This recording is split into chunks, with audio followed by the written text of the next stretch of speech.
బంగ్లాదేశ్లో హైటెన్షన్ కొనసాగుతోంది. రిజర్వేషన్లకు వ్యతిరేకంగా అట్టుడిక్కిన పొరుగు దేశంలో ప్రధాని పదవికి షేక్ హసీనా రాజీనామా చేశారు. ఆగ మేఘాలపై భారత్కు హసీనా వచ్చేశారు. బ్రిటన్ వెళ్తారనుకున్నా ఆ దేశం అందుకు నిరాకరించింది. దీంతో కొన్నాళ్ల పాటు భారత్లోనే ఉండే అవకాశం ఉంది. ఆర్మీ చీఫ్ జమా నేతృత్వంలో కొత్త పాలనకు శ్రీకారం చుట్టారు. అక్కడ బంగ్లాలో పరిస్థితులపై భారత్ క్షుణ్ణంగా గమనిస్తోంది. సరిహద్దుల్లో భద్రతను కట్టుదిట్టం చేసింది. ప్రధాని మోదీ నేతృత్వంలో కేబినెట్ కమిటీ, జాతీయ భద్రతా సలహాదారు దోవల్ సమావేశమయ్యారు. ఇంతకీ బంగ్లాలో కల్లోలం భారత్పై ప్రభావం చూపే అవకాశం ఉందా? బంగ్లాదేశ్లో వాట్ నెక్స్ట్, ఏం జరగబోతుంది? ఇదే అంశాలపై మాట్లాడబోతున్నాం. చర్చలో పాల్గొంటున్నారు ప్రముఖ విశ్లేషకులు, శాసనమండలి మాజీ సభ్యులు ప్రొఫెసర్ కె నాగేశ్వర గారు. Welcome to big bang debate sir. మన పొరుగు దేశం బంగ్లాదేశ్లో కల్లోలం, నిన్న దేశ ప్రధాని రాజీనామా చేసి మన భారత్కు చేరుకోవటం, ఇంపాక్ట్స్ ఎలా ఉండబోతున్నాయి? అసలు బంగ్లాదేశ్లో ఇప్పుడు ఏం జరగబోతుంది నెక్స్ట్?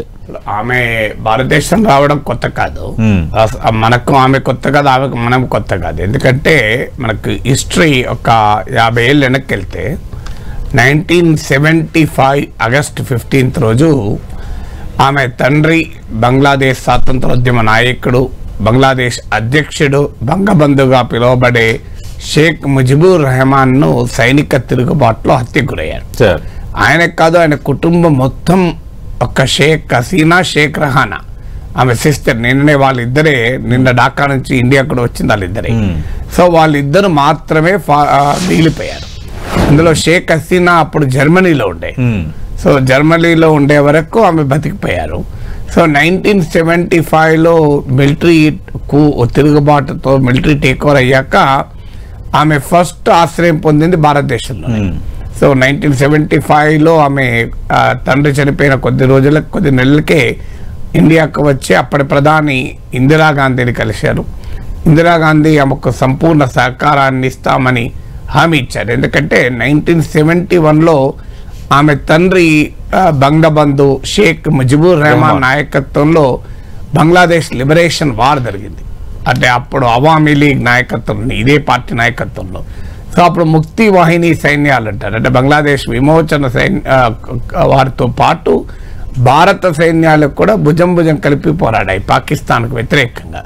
సో అందువల్ల బెంగాలీ జాతీయవాదం అణచివేసేందుకు క్రూరంగా పాకిస్తాన్ ఆర్మీ, అలాగే బంగ్లాదేశ్లో ఉన్న పాకిస్తాన్ అనుకూల మత ఉన్మాదులు కలిపి 30 లక్షల మంది బంగ్లాదేశ్ పౌరులు చంపేశారు. సో అది ప్రపంచంలోనే అతిపెద్ద మానవ మారణ హోమంలో ఒకటి. మనకు భారతదేశంలో కూడా స్వాతంత్రోద్యమంలో చాలా మంది చనిపోయారు, జలియన్వాలా బాగ్ లాంటి దురంతాలు చూసాం. కానీ బంగ్లాదేశ్ స్వాతంత్రం కొరకు జరిగిన మానవ మారణ హోమం కనీవినేది. 30 లక్షల మంది చనిపోయారు. కవులు, కళాకారులు, రచయితలు, మేధావులు, రాజకీయ నాయకులు ఇలా ఊచకోతకు గురయ్యారు. ఆస్తుల విధ్వంసము, రేపులు, అత్యాచారాలు ఇవన్నీ కూడా జరిపింది పాకిస్తాన్ సైన్యము. బంగ్లాదేశ్ లో ఉన్నటువంటి పారామిలిటరీ బలగాలు, వీళ్ళనే రజాకర్లను పిలుస్తారు. సో ఆ పాకిస్తాన్ సైన్యం రజాకర్లు జరిపి ఆ దారుణ మారణ హోమాన్ జరిగినప్పుడు భారత సైన్యాల సహకారంతోనే బంగ్లాదేశ్ ఏర్పడింది. నేను ఎందుకు ఈ చెప్తున్నాను సతీష్ అంటే, మీకు 1971లో ముజిబుర్ రెహమాన్ నాయకత్వంలో బంగ్లాదేశ్ స్వతంత్ర దేశంగా ఏర్పడటానికి, 1975లో ముజిబుర్ రెహమాన్ హత్య తర్వాత షేక్ హసీనాకు ఆశ్రయం ఇవ్వటానికి కూడా భారతదేశమే కారణం. సో అందువల్ల భారత్కు, హసీనా కుటుంబానికి, అవామీ లీగ్కు ఆ రకమైన సంబంధం ఉంది. మీకు 1975లో ఆమె జర్మనీ నుంచి ఢిల్లీకి వచ్చినప్పుడు ప్రధానమంత్రి కాంగ్రెస్ ప్రభుత్వం ఇందిరాగాంధీ.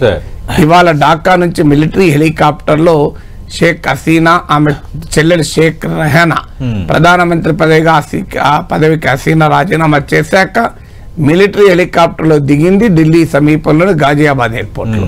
ఇప్పుడు ప్రధానమంత్రి నరేంద్ర మోడీ పార్టీ భారతీయ జనతా పార్టీ. అంటే మన దేశంలో పార్టీలు ఏదైనా ఒక పొలిటికల్ కన్సెన్సస్ ఏంటంటే, మనం బంగ్లాదేశ్ లో అవామీ లీగ్ నాయకత్వంలోని బంగ్లాదేశ్ లో ఉన్న ప్రభుత్వానికి భారతదేశం మొదటి నుంచి కూడా మిత్ర దేశం. ఆమె నాయకత్వంలో ఆమె 1996లో ఆమె ప్రైమ్ మినిస్టర్ అయ్యాకనే India Bangladesh Ganges treaty, Ganga నదీ జలాల ఒప్పందం కుదిరింది. ఫరక్కా వద్ద భారతదేశం బంగ్లాదేశ్ గంగా నదీ జలాల పంచుకుంటుంది కూడా. సో షేక్ హసీనా ప్రధానమంత్రిగా ఉన్నప్పుడే జరిగింది. షేక్ హసీనా ప్రధానమంత్రిగా ఉన్నప్పుడే భారత వ్యతిరేక తీవ్రవాద శక్తులు, జిహాదీ శక్తులకు అవకాశం ఇవ్వలేదు. అందువల్ల లాస్ట్ 2008 నుంచి ఆమె ప్రధానమంత్రిగా ఉన్నారు. సో అప్పటి నుంచి భారత్ బంగ్లాదేశ్ సంబంధాలు ప్రశాంతంగా ఉన్నాయి. ఈ మొత్తం ఇండియాస్ నైబర్హుడ్ లో pro India, friendly to India ఉన్న గవర్నమెంట్ హసీనా నాయకత్వం అవామీ లీగ్ ప్రభుత్వం. ఆమె చేసిందంతా రైట్ అని అంటలేను. ఆమె కూడా ప్రతిపక్షాలను అణచివేసింది, 10,000 మంది ప్రతిపక్ష కార్యకర్తలను జైల్లో పెట్టింది. ప్రతిపక్ష నాయకురాలు మాజీ ప్రధాని ఖలీదా జియాను హౌస్ అరెస్ట్ లో పెట్టారు. అసలు కార్మికులు సమ్మె చేస్తే కూడా క్రూరంగా అణచివేశారు. విడుదలయ్యారు ఖలీదా జియా విడుదలయ్యారు. సో ఆమె డెమోక్రటిక్ గా లేదు. ఒక పీస్ఫుల్ పాలిటిక్స్ ను ఏర్పాటు చేయడంలో హసీనా ఫెయిల్ అయ్యారు. సో ప్రజాస్వామిక బంగ్లాదేశ్ ను నిర్మించడం ఫెయిల్ అయ్యారు. దానికి కారణాలు కూడా ఉండొచ్చు. ఎందుకంటే ఆమె 1947 లో పుట్టారు, ఫాదర్ 1975 లో చనిపోయారు. 28 years నుంచి ఆమె అనుభవించిన జీవితం, ఆమె పుట్టినప్పటి నుంచి అనుభవించిన జీవితం. నిజంగా చెప్పాలంటే 47 లో ఆమె పుట్టారు, 49 లో వాళ్ళ ఫాదర్ అరెస్ట్ అయ్యాడు. 49 to 52 అంటే ఈమె 2 ఏళ్ళ అమ్మాయి ఉన్నప్పుడు అరెస్ట్ అయ్యాడు. 1952 దాకా ఆమె తండ్రి జైల్లోనే ఉన్నాడు. ఈమె 2 ఏళ్ళ నుంచి 5 ఏళ్ళ వరకు. మళ్ళీ 54 లో అరెస్ట్ అయ్యారు, మళ్ళీ 59 లో అరెస్ట్ అయ్యారు. సో ఆమె చైల్డ్హుడ్ అంతా తండ్రి అరెస్ట్ను, తండ్రి మరణాన్ని ఇలా చూసింది. తర్వాత ఆమె 1981 లో బంగ్లాదేశ్కి రిటర్న్ వచ్చింది. రిటర్న్ వచ్చినాక కూడా ఆమె రిపీటెడ్గా హౌస్ అరెస్ట్లు, 19 సార్లు ఆమె పైన హత్యా ప్రయత్నాలు జరిగాయి. 19 times ఆమె 76 ఏళ్ల వయసులో. ఒక దశలో అయితే చిట్టగాంగ్ లో ఆమె అడ్రస్ చేస్తున్న మీటింగ్ పైన కాల్పులు జరిపితే 80 మంది చనిపోయారు. ఆమె త్రుటిలో తప్పించుకున్నారు. ఒకసారి అయితే ఆమె ప్రయాణిస్తున్న కార్ను ఆర్మీ క్రేన్లతో లేపేసింది ఆమె లోపల ఉండగా. సో ఇంత అనుభవించినటువంటి నాయకురాలు గనక బహుశా ఆమె అన్డెమోక్రటిక్ గా వ్యవహరించి ఉంటే ఉండవచ్చు. అది ఆమె పొలిటికల్ సైకాలజీ కావచ్చు. బట్ స్టిల్ ఆమె పాలన వివాదాస్పదం కావచ్చు. కానీ అదే సమయంలో భారత్ కు మాత్రం మొదటి నుంచి మిత్రదేశం. ఎందుకంటే ఆమె నరనరాన పాకిస్తాన్ వ్యతిరేక రాజకీయ భావజాలాన్ని తండ్రి నుంచి నింపుకున్నారు. ఒక సెక్యులర్ బంగ్లాదేశ్ కావాలి, డెమోక్రటిక్ బంగ్లాదేశ్ కావాలి అన్నారు. అందుకే హసీనా నాయకత్వం అవామీ లీగ్ ప్రభుత్వం ఉన్నప్పుడే బంగ్లాదేశ్ లో మైనారిటీ హిందువులకు కూడా రక్షణ ఉంటుంది. సో మిగతా వారంతా రాడికల్ ఇస్లామిస్టులు, ఛాందసవాదులే. ఇప్పుడు జమాత్ ఇస్లామీ బంగ్లాదేశ్ లాంటి పార్టీలు కూడా ఇప్పుడు ముందుకు వస్తున్నాయి. అందువల్ల ఆమె నరనరాన పాకిస్తాన్ వ్యతిరేకత నింపుకున్నది. ఆమె మీకు ఒక ఉదాహరణ చెప్తాను, ఆసక్తికరమైన ఉదాహరణ. ఆమె స్కూల్లో ఉన్నప్పుడు అప్పుడు ఇంకా బంగ్లాదేశ్ ఏర్పడలేదు. బంగ్లాదేశ్ 1971 లో ఏర్పడింది. అంటే ఆమెకు 24 ఏళ్ల వయసులో బంగ్లాదేశ్ ఏర్పడ్డది.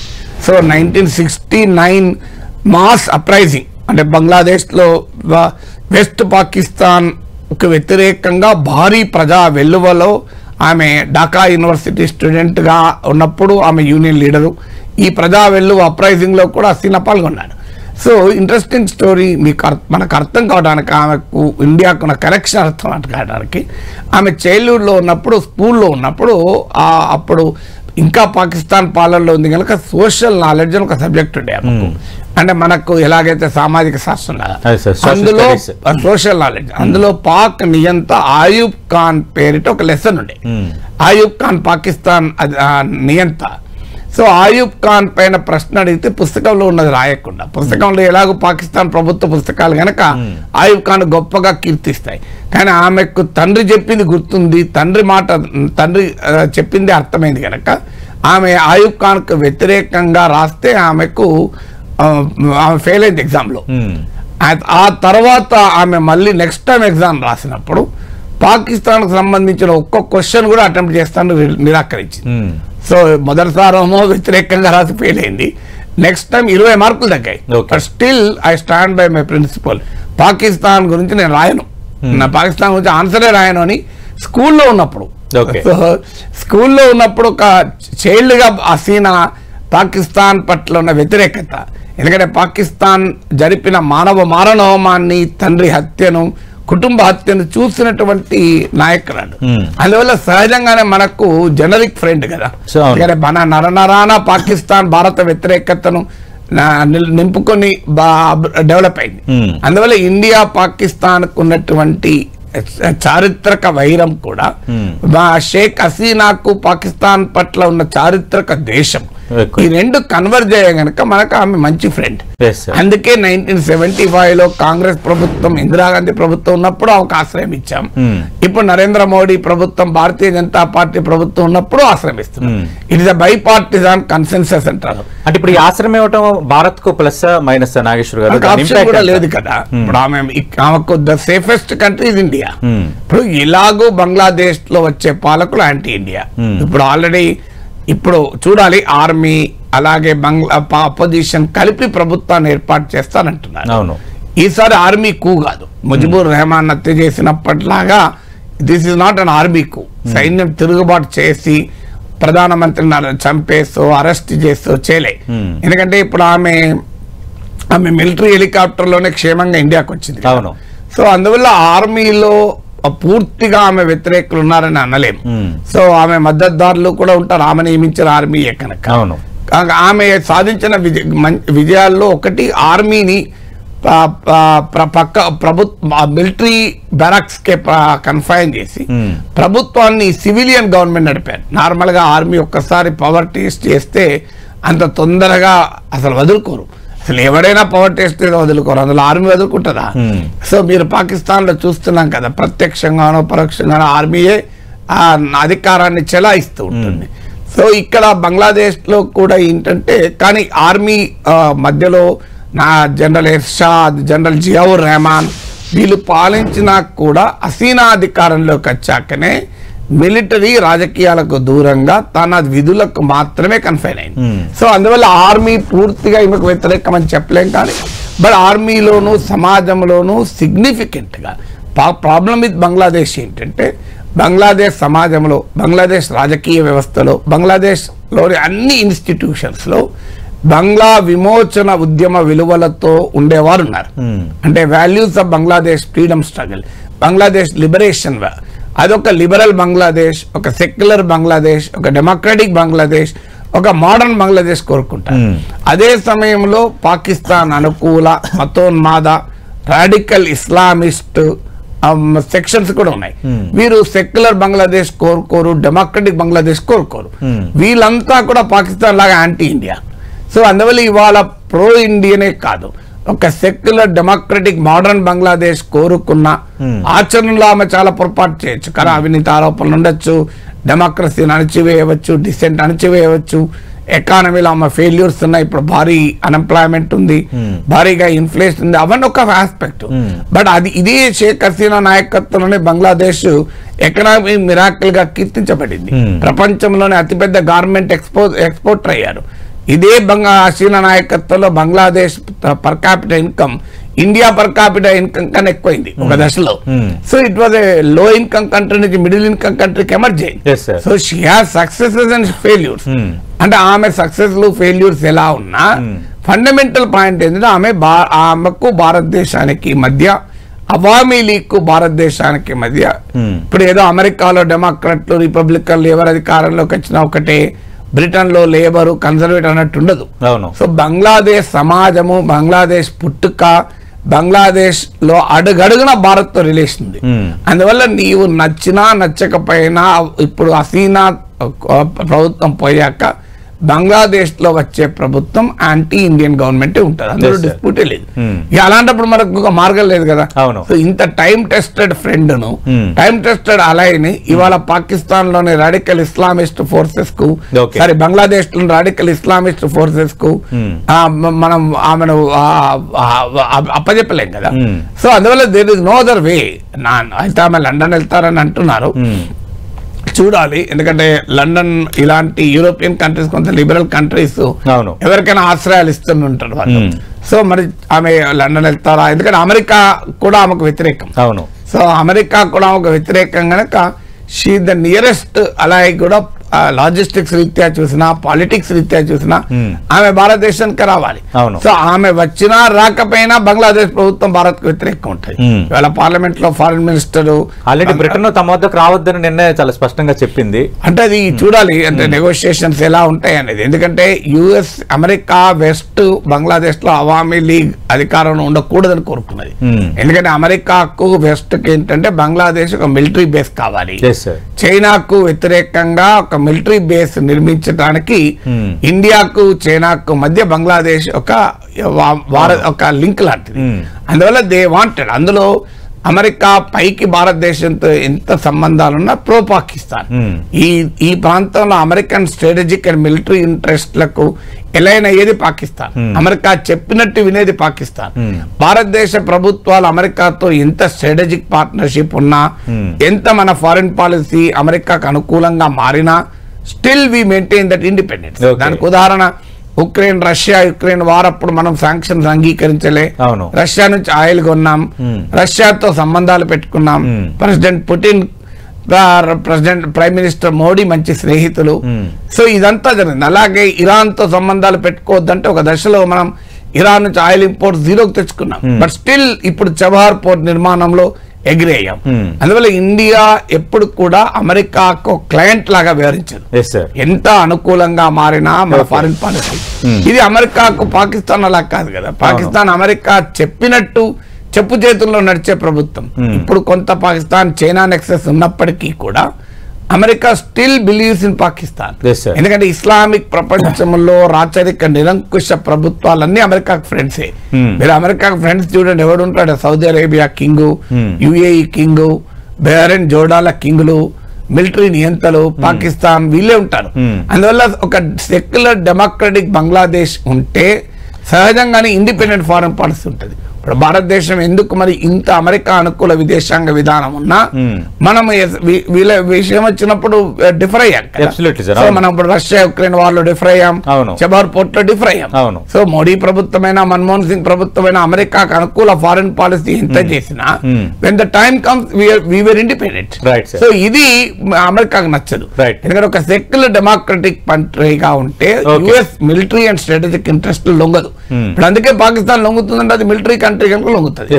సో అందువల్ల బంగ్లాదేశ్ ను ఒక సెక్యులర్ డెమోక్రటిక్ ప్రభుత్వం అమెరికా కోరుకోదు, వెస్ట్ కోరుకోదు. Islamic radical Islamic dictatorial government నే వెస్ట్ కోరుకుంటుంది. ఓకే నాగేశ్వర్ గారు, అంటే బంగ్లాదేశ్ లో జరిగిన పరిణామాల నేపథ్యంలో భారత్ నేర్చుకోవాల్సిన పాఠం ఏమైనా ఉందా? చాలా ఇంపార్టెంట్. ఒకటి మనకు ఇప్పుడు ఒక పెద్ద ఛాలెంజ్ ఫారెన్ పాలసీ ఫ్రంట్ లో. ఎందుకంటే మన నైబర్హుడ్ మొత్తం వాస్తవంగా ప్రైమ్ మినిస్టర్ గా మోడీ ప్రమాణ స్వీకారం చేశాక నైబర్హుడ్ ఫస్ట్ ఫారెన్ పాలసీనే మొదలు పెట్టారు. సో ఆ మోడీ ప్రమాణ స్వీకారానికి సౌత్ ఏషియన్ లీడర్స్ అందరినీ పిలిచారు. సో నవాజ్ షరీఫ్ దగ్గరికి వెళ్ళారు. సో మనము ఆ గుడ్ ఇంటెన్షన్స్ తోనే మోడీ ప్రభుత్వం మొదలైంది కూడా. కానీ మనకు ఇక్కడ టోటల్ బార్డర్ మనకు చుట్టూ దేశాలు తీసుకుంటే చైనాకు మనకు వ్యూహాత్మకంగానే ప్రాబ్లమ్స్ ఉన్నాయి, సరిహద్దు వివాదాలు ఉన్నాయి. జియో పాలిటిక్స్ లో కూడా చైనాకు మనకు మధ్య ఘర్షణ ఉంది. తర్వాత పాకిస్తాన్ మనకు జన్మతః వ్యతిరేక దేశం. అలాగే నేపాల్ మనం బిగ్ బ్రదర్ యాటిట్యూడ్ చూసి పెడుతున్నాం అనేది నేపాల్ ఆరోపణ. నేపాల్లో అసలు నేపాల్ పార్లమెంటే వాళ్ళు ఆమోదించిన రాజ్యాంగంలో మ్యాప్ ఇండియన్ టెరిటరీస్, ఇండియా అధీనంలో ఉన్న టెరిటరీస్ కూడా తమ మ్యాప్ లో ఉన్నట్టు చూపెట్టారు. అందువల్ల నేపాల్ ప్రభుత్వం కూడా కొంత pro China line, pro China tilt ఉంది. అలాగే మీకు మాల్దీవ్స్ లో ఇండియా అవుట్ అనే క్యాంపెయిన్ చేపట్టి మొహమ్మద్ మొయిజు ప్రెసిడెంట్ అయ్యాడు. అంత ముందున్న ప్రభుత్వం ప్రో ఇండియా గవర్నమెంట్. సో మళ్ళీ ఇటీవల ఆయనకు తప్పనిసరి పరిస్థితి వచ్చి భారతదేశంతో సంబంధాలు కొంత మెరుగుపరుచుకుంటున్నాడు. కానీ బై నేచరే ఇండియా అవుట్ అనే క్యాంపెయిన్తో వచ్చాడు, భారతదేశం వెళ్ళిపోవాలి మాల్దీవ్స్ నుంచి అని. సో ఇక శ్రీలంకలో మనకు తెలుసు, శ్రీలంకలో చైనాకు శ్రీలంకకు చాలా పెద్ద నెక్సెస్. సో ఎకనామిక్ గా కూడా చాలా పెద్ద లింక్ ఉంది. శ్రీలంక పోర్ట్లను చైనా డెవలప్ చేస్తుంది. అఫ్ కోర్స్ భారతదేశంతో సంబంధాలు ఉన్నప్పటికీ కూడా శ్రీలంకలో కంప్లీట్ గా ప్రో ఇండియన్ ఫోర్సెస్ ఏం లేవు. సో అక్కడ రకరకాల ఫోర్సెస్ ఉన్నాయి. ఎందుకంటే మనం ఆ తమిళ్ కాజ్ కు మద్దతు ఇచ్చాం కనుక సింబలీ మెజారిటేరియన్ భావాలున్న పార్టీలు ఏవి కూడా ఇండియా పట్ల అంత కంఫర్టబుల్ గా ఉండవు. ఎందుకంటే మనకు శ్రీలంకకు ఈ తమిళ్ లింక్ వల్ల. సో మనకి మిగిలింది ఎవరు చెప్పండి నాకు. ఇంకా సౌత్ ఏషియాలో ఆఫ్ఘనిస్తాన్ కూడా ఇంక్లూడ్ చేస్తే ఆఫ్ఘనిస్తాన్ లో తాలిబాన్ల పాలన సహజంగానే భారత్ వ్యతిరేకి. మనకు మిగిలింది ఏంటి ఇప్పుడు చుట్టూ చూడండి, మీకు మొత్తం నైబర్హుడ్ అంతా చెప్పాను. ఇక మిగిలింది భూటాన్ మాల్దీవులు కూడా సరైన సంబంధాలు ఈ మధ్య వాడు అక్కడ ఇండియా అవుట్ అనే క్యాంపెయిన్ అన్నాడు ప్రెసిడెంట్. సో అందువల్ల మీకు ఇక మీకు నేపాల్లో గోడల పైన ఇండియన్ ఇంపీరియలిజం అని రాస్తారట. సో అందువల్ల మన పట్ల వ్యతిరేకత ఉంది. రకరకాల కారణాలు ఏవైనా ఉండొచ్చు. ఒక భూటాన్ తో మనకు సంబంధాలు మంచిగా ఉన్నాయి. సో భూటాన్ ఇది వెరీ స్మాల్ పవర్. అది దాదాపు ఫారిన్ పాలసీలో కూడా యాక్టివ్ గా ఉండదు, న్యూట్రల్ ఫారిన్ పాలసీ. సో మనతో ఉన్నాయి, వాళ్ళకి భూటాన్కు చైనాతో సంబంధాలు. సో భూటాన్ చిన్న దేశము, ఫారిన్ పాలసీలో యాక్టివ్ గా ఉండదు కనుక అది ఇంపార్టెంట్ కాదు. మీకు ఇంపార్టెంట్ ఏమవుతుంది, మీకు ఇక్కడ మొత్తం హిస్టరీ చూసుకుంటే ఒక్క బంగ్లాదేశే మీకు ఈ 15 ఏళ్లుగా మనం ప్రశాంతంగా ఉన్నాం. ఎందుకంటే 2000 లాస్ట్ 15 ఇయర్స్ నుంచి షేక్ హసీనా పాలన ఉండగానే యాంటీ ఇండియన్ యాక్టివిటీస్ బంగ్లాదేశ్ లో ఈ ఈస్టర్న్ బార్డర్ ఏం. అందువల్ల ఇప్పుడు మనకు ప్రధానమైన ఛాలెంజ్ వచ్చేది ఇండియా ఏమి నేర్చుకుంటుంది అన్న దానికన్నా ఇండియాపై ప్రభావం వచ్చే మొదటి సవాల్ ఏంటంటే ఈ foreign policy. So how do you manage the south Asian geo politics. ఇప్పుడు మన ఇండియాకున్న ఒక ఏకైక ఫేవరబుల్ గవర్నమెంట్ పడిపోయింది. ఇక రెండవది డొమెస్టిక్ గా రెఫ్యూజీ క్రైసిస్ ఉంటుంది. ఇప్పుడు అక్కడ ఖచ్చితంగా అవామీ లీగ్ పైన దాడులు జరుగుతాయి. ఎందుకంటే ఈ స్టూడెంట్ ప్రొటెస్ట్ వచ్చినప్పుడు హసీనా చేసిన ఒక పొరపాటు కూడా ఏంటంటే ప్రభుత్వ బలగాలతో పోలీసులు వారితో వారిని డీల్ చేయకుండా తన విద్యార్థి యువజన విభాగాలను దించింది, ఛాత్ర లీగ్ అని. సో వాళ్ళని దించితే బంగ్లాదేశ్ పోలీసులు ఈ ఛాత్ర లీగ్ కార్యకర్తలు కలిపి స్టూడెంట్ ప్రొటెస్టర్ల పైన పడ్డారు. సో అందువల్ల ఇప్పుడు దానికి రియాక్షన్ ఖచ్చితంగా ఉంటుంది. ఎందుకంటే ఇప్పుడు ఈ ప్రక్రియ విద్యార్థుల నిరసనలు వాస్తవంగా ప్రతిపక్షాలు నడిపింది కాదు, ఇస్లామిస్ట్ ఫోర్సెస్ నడిపింది కాదు. కానీ ఈ నిరసనలో వాళ్ళు ఎంటర్ అయ్యారు, వాళ్ళు పెనట్రేట్ అయ్యి ఇప్పుడు వాళ్ళ చేతుల్లోకి తీసుకుంటారు. ఎందుకంటే స్టూడెంట్ ప్రొటెస్ట్ రాజకీయ అవకాశంగా ఆటోమేటిక్ గా స్టూడెంట్ లో ప్రొటెస్ట్ లాగిపోయాక ఏమైతుందంటే వాళ్ళ ఆర్గనైజ్ ఫోర్స్ కాదు కనుక ఆర్గనైజ్ పొలిటికల్ ఫోర్సెస్ ఈ స్పేస్ ఆక్రమించేస్తాయి. ఇప్పుడు అవామీ లీగ్ ప్రభుత్వం పడిపోయి హసీనా వెళ్ళిపోయి తర్వాత స్టూడెంట్ల కొమ్మ వాళ్ళు లీడర్లెస్ ఫోర్స్, వాళ్ళ నాయకత్వం ఉన్న సెక్షన్ కాదు, అది స్పాంటేనియస్ ప్రొటెస్ట్. సో వీళ్ళు ఎప్పుడైతే ఎంటర్ అయ్యారో ఈ అపోజిషన్ ఫోర్సెస్ ఆ స్పేస్ ఆక్రమిస్తాయి. బంగ్లాదేశ్ పార్టీ కానీ, జమాత్ ఇస్లామీ బంగ్లాదేశ్ కానీ, ఇవన్నీ కూడా ఆక్రమిస్తే ఇవి రాడికల్ ఇస్లామిస్ట్ ఫోర్సెస్. అందువల్ల ఖచ్చితంగా అవామీ లీగ్ పైన దాడులు జరుగుతాయి. ఎందుకంటే ఆ బంగ్లాదేశ్ హిస్టరీ అంతా ఇదే కదా. దాంతో పాటు మీకు మైనారిటీ హిందూస్ పై కూడా అటాక్ జరిగే ప్రమాదం ఉంటుంది. సో అందువల్ల మనం రెండోది అత్యంత కీలకమైనది, ఇది మనకు అనివార్యంగా భారతదేశంలోకి మనకు భారీ ఎత్తున వలసలు వచ్చే ప్రమాదం ఉంది. సో ఈ రెఫ్యూజీ క్రైసిస్ ను ఎలా డీల్ చేస్తాము అనేది ఒక సెకండ్ ఛాలెంజ్. ఇక ఈ రెండు ఛాలెంజెస్ ను మనము రాబోయే కాలంలో ఎదుర్కోక తప్పదు. అందుకే మనకు ఇప్పుడు peaceful and stable Bangladesh is in our interest. ఇక మూడవది జియో పాలిటిక్స్ లో బంగ్లాదేశ్ లో వచ్చిన పరిణామాలు పాకిస్తాన్ ఇన్ఫ్లుయెన్స్ ను పెంచాయి. ఆటోమేటిక్ గా పాకిస్తాన్ ఇన్ఫ్లుయెన్స్ ను పెంచాయి. చైనాకు బంగ్లాదేశ్ కు మధ్య సంబంధాల్లో అనేక ట్విస్టులు ఉన్నాయి. చైనా వియత్నాం వాళ్ళ పేరు పెట్టారు, Chinese foreign policy, bamboo foreign policy అంటారు. వాళ్ళకి అవి రూట్స్ గట్టిగా ఉంటాయి కానీ ఎటుపడితే వంగుతాయి. సో అందువల్ల ఈ మధ్య షేక్ హసీనా చైనా వెళ్తే జింపింగ్ అపాయింట్మెంట్ కూడా రాలేదు, ప్రైమ్ మినిస్టర్ కలిసి ఒక రోజు ముందే అంటే పర్యటన ఒక రోజు ముందే ముగించుకొని వచ్చేసారని. అందువల్ల చైనాకు కూడా ఇప్పుడు అవామీ లీగ్ షేక్ హసీనాకు కూడా రిలేషన్స్ ఆశించిన స్థాయిలో లేవు. సో అందువల్ల ఇప్పుడు చైనా బ్యాంబూ ఫారిన్ పాలసీలో భాగంగా వాళ్ళు తాలిబాన్లతో కూడా ఇప్పుడు చర్చలు జరిపి అక్కడ ఆఫ్ఘనిస్తాన్ లో కాపర్ మైనింగ్ కాంట్రాక్ట్లు పొందారు. సో అందువల్ల చైనా రేపు కూడా అడ్వాంటేజ్ తీసుకునే అవకాశం ఉంది బంగ్లాదేశ్ పరిణామాలు. సో అందువల్ల పాకిస్తాన్ కోమ ఎలాగో అడ్వాంటేజ్ ఉంటుంది. ఎందుకంటే ఇప్పుడు అవామీ లీగ్ పోతే అక్కడ పాకిస్తాన్ మేలు కంటే సవాళ్ళే ఎక్కువ ఉన్నాయి. మేలు కంటే కాదు, మేలు లేదు. అందువల్ల ఖచ్చితంగా China Pakistan influence, Pakistan direct influence, ఎందుకంటే వాళ్ళ ప్రాక్సీ కంట్రీ అవుతుంది ఇప్పుడు. చైనాకోమో ఇండైరెక్ట్ ఇన్ఫ్లుయెన్స్ పెరిగే అవకాశం. అందువల్ల ఫారెన్ పాలసీలో కానీ, డొమెస్టిక్ గా రెఫ్యూజీ ప్రాబ్లం కానీ, స్ట్రాటజిక్ పాలసీలో కానీ ఇండియాకు డెఫినెట్ గా ఛాలెంజ్. ఇక మీరు అన్న పాయింట్ భారతదేశం ఏమి నేర్చుకోవాలి అని కూడా అడిగారు.